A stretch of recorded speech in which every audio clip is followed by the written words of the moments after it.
toda esta radiografía me lleva a trasladarte, no sé, dos preguntas. ¿Cómo se podría canalizar una estrategia pedagógica, si es que es necesaria, a nivel social, a nivel institucional? Y cómo se debería o qué puede suceder con esa actuación, esa instrumentalización estatal para que esto realmente las instituciones procedan a realizar respuestas sociales.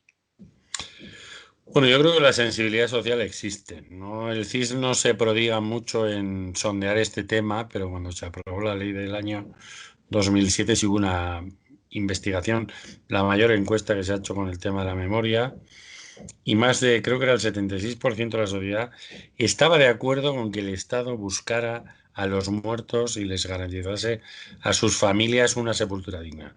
Un porcentaje, ese porcentaje, digamos, en la parte más humana de todo esto, ¿no? Que es el hecho de que un hijo o una hija puedan enterrar dignamente a un ser querido, yo creo que con ese porcentaje podría decir que es casi incuestionable, ¿no? Otra cosa es si uno le suma la persecución judicial de estos crímenes o la conmemoración política de ciertos acontecimientos, ¿no? Pero en esa parte más humana yo creo que había un consenso muy amplio. Por eso, para nosotros fue muy incomprensible que en esa ley no se responsabilizara al Estado de la búsqueda de los desaparecidos, ¿no? Y se usara no dentro de la ley, porque realmente los recursos económicos que aplicó el Ministerio de la Presidencia entre los años 2006 y 2011 no tenían que ver con la ley. Precisamente empezaron en enero de 2006, cuando la ley entra en vigor en diciembre de 2007,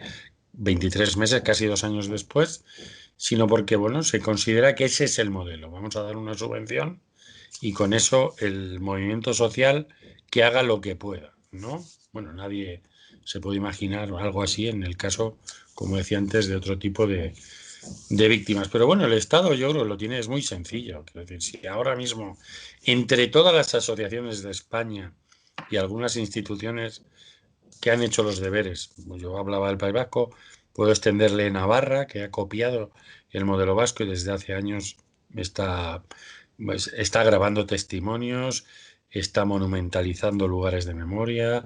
En Navarra también, cuando se descubre una fosa, automáticamente se exhuma. Acabamos de ver unas imágenes muy impresionantes de una mujer este fin de semana que recibía los restos de su padre, ¿no? Bueno, la reacción brutal, ¿no?, de ella cuando podía abrazar la urna donde le entregaron los restos de su padre en una investigación hecha por el gobierno navarro. Bueno, yo creo que hay modelos que ya se llevan años aplicando a nivel autonómico, pero que son perfectamente implantables, vamos a decir así, a nivel estatal, ¿no? Yo creo que el problema está, no, primero en que cuando esto se eleva al terreno político se hace mucho ruido, ¿no? Yo he estado en muchas exhumaciones. En ellas hemos recibido visitas de gente de distintos colores políticos. Hemos hablado con ellos, pero nunca hemos gritado ni hemos discutido hasta no escucharnos. No, ha habido gente que le parece mal, que ha venido, por recientemente en el Espinar, en Segovia, en una fosa donde encontramos la alianza de matrimonio del hombre al que buscábamos, que estamos a punto de recibir los resultados de la prueba genética, pues vino algún vecino y manifestó que le parecía mal que se hiciera eso, ¿no? Bueno, y tuvimos una conversación con él, pero en términos muy civilizados, muy democráticos, voy a decir. Y luego cuando esto llega a las instituciones, normalmente hay una especie de sobreactuación, ¿no? Donde hay un ruido que no está en el mundo real, o yo no he visto. Y yo he pateado muchos sitios con estas cuestiones, ¿no? Y he tenido, digo, discusiones, pero nunca ese ruido, ¿no? Que luego que existe en la política. Me parece un poco sobreactuado, voy a decir, ¿no?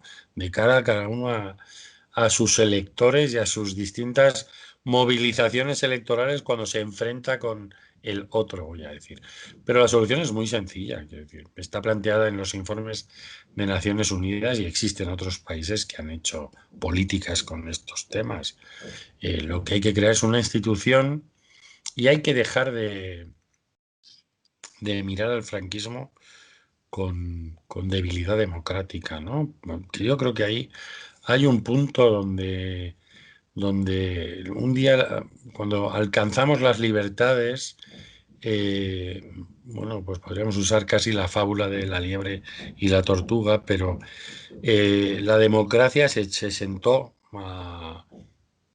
nuestra liebre democrática se sentó a dejar que pasara la tortuga y ya la alcanzaría, ¿no? Entonces, la educación para la democracia, la educación en democracia, la cultura de los derechos humanos, no ha sido asentada en nuestras instituciones, centros de enseñanza, ¿no? De hecho, hay un informe de Amnistía Internacional de hace unos años, pero que decía que del núcleo duro de la Unión Europea, casualmente, España era el país con peor formación en derechos humanos. Bueno, si tú tienes un gobierno en cuya estructura, desde que murió Franco, el único organismo de derechos humanos que existe en nuestro gobierno pertenece al Ministerio de Asuntos Exteriores, por poner un ejemplo, bueno, es una declaración negacionista. Lo que está diciendo es que dentro del suelo español no existen problemas con los derechos humanos, ¿no?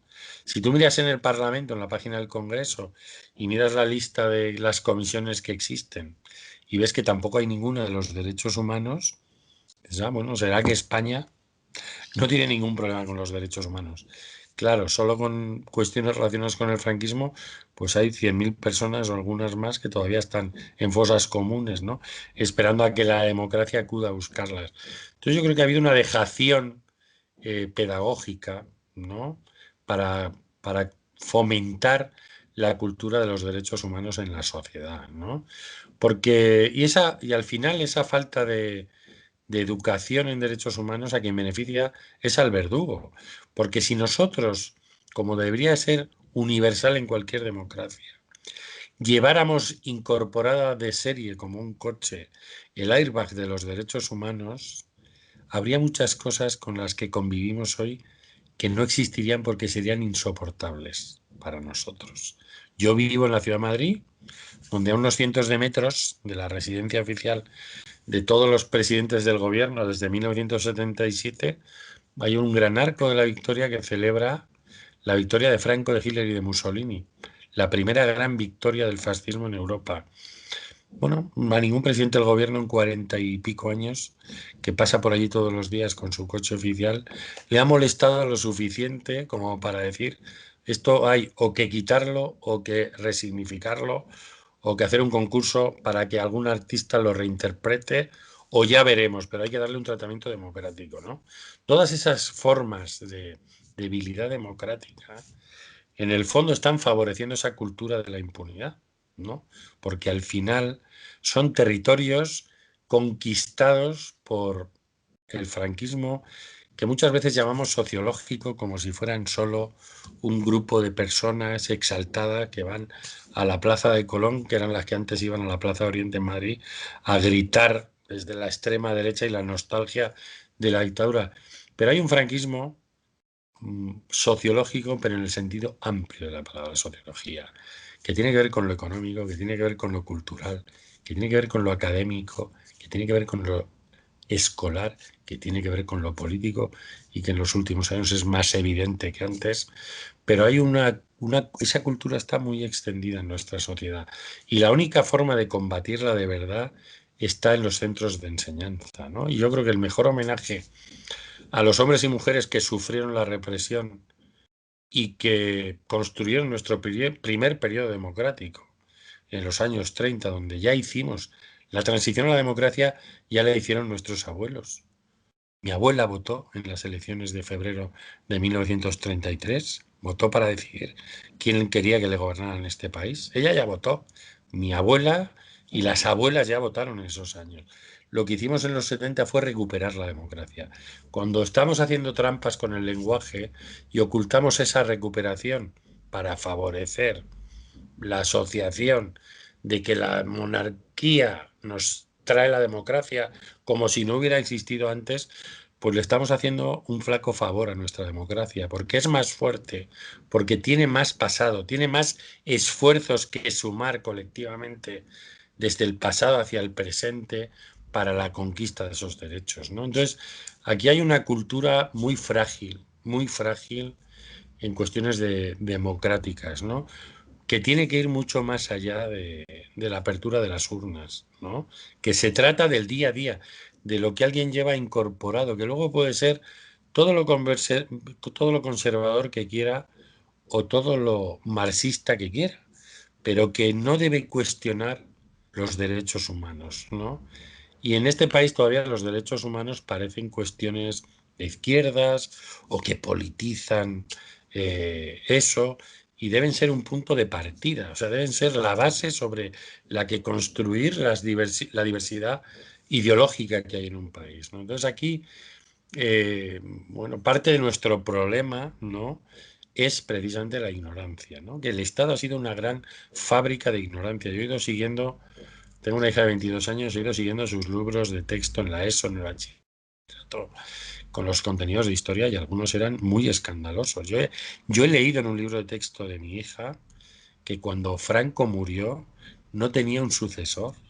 Eso lo he leído yo en un libro de una editorial, además, que podríamos considerar hasta progresista, ¿no? En un libro de texto. O sea, le están contando a mi hija que Franco, cuando murió, no había decidido quién le iba a suceder en un país donde incluso hubo un referéndum para la sucesión, referéndum con todas las comillas que le pongamos a esa palabra, o vimos en el año 69 a su sucesor jurando brazo en alto los principios del movimiento, ¿no? Entonces, ahí es donde hay que construir la cultura de los derechos humanos, ¿no?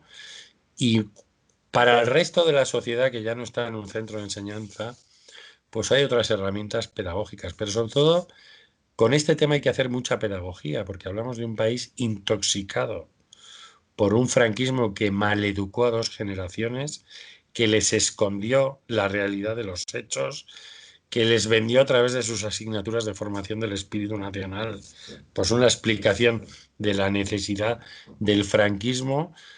Y yo creo que desde la política no veo esa pedagogía. Por poner un ejemplo, cada vez que hay un debate sobre las víctimas del franquismo, yo oigo esas voces que dicen hay que repararlas a todas. Bueno, lo que no oigo es al Estado diciendo, cuando se acabó la guerra, con el dinero de todos y además con miles y miles de confiscaciones a las familias republicanas, con el dinero de todos, que era supuestamente de todos, pero solo para unos, mientras mi padre con 10 años, siendo hijo de un comerciante que había hecho ciertos recursos económicos en Estados Unidos, donde había vivido mi abuelo al que asesinaron, mi padre con 10 años cierra a sus espaldas la puerta de una clase que no va a volver a pisar jamás en su vida. En el Boletín Oficial del Estado hay montones de becas, recursos económicos, puestos de funcionarios para toda la vida, puntos en las oposiciones hasta los años 70. O sea, todos los beneficios económicos que tuvo, bueno, que tuvieron las familias que el franquismo consideró afines a su movimiento, ¿no?